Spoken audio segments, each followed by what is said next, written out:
বন্ধ হোৱা নাই মন্দিৰৰ চুৰিকাণ্ড ৰাতি প্ৰায় 1মান বজাত ডিগবৈ সন্তান সংঘ কলিয়াবাৰীত চুৰে লগ ভাঙি লৈ গ'ল দান পাত্ৰ সমগ্ৰ দৃশ্য CCTV কেমেৰাত বন্দী ইতিমধ্যে ডিগবৈ আৰক্ষী থানাত এজাহাৰ দাখিল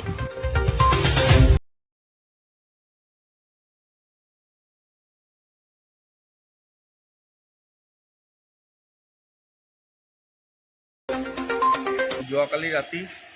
বহুত ডাঙৰ এটা অঘটন হৈ গ'ল আমাৰ সন্তান সংঘ প্ৰাংগণৰ পৰা এই আমাৰ কিচেন আছে কিচেনটোৰ দুৱাৰ ভাঙি পেলাই দুৰ্বৃত্ত এজনে আমাৰ পোনাই বাকচটো লৈ গ'ল কেলে পোনাই বাকচ আমি সদায় খোলা নহয় মাহে দুমাহে খোলা হয় পইচাও ভালেমানে আছিলে ৰাতি আমি CCTV ফুটেজ চোৱা মতে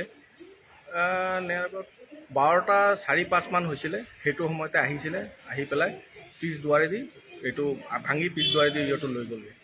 আপোনালোকে আৰক্ষীক জনাইছে নেকি আৰক্ষীক এতিয়া জনোৱা লেটাৰলৈ গৈছে এতিয়া জনাবলৈ আপোনাৰ আগতেও এনেকুৱা কাৰ্যসূচী হৈছে নেকি আপোনালোকৰ মন্দিৰত তেনেকুৱা হোৱা নাই বুলি ক'ব নোৱাৰি মানে কি আহিছিলে দুবাৰমান ধৰক আহিছে আহি পেলাই এই আমাৰ এই ইয়াতো এটা কণাই বাকচ আছে বাহিৰত এইটো থাকে সেইটো আমি লগটোৱে তেনেকুৱা ছিষ্টেমত থৈছোঁ মানে চাপল মাৰিব বিচাৰিছিলে কিন্তু মাৰিব পৰা নাই ডিগবৈৰ পৰা নিতুমণি শইকীয়াৰ ৰিপৰ্ট নিভাজ অসম লাইভ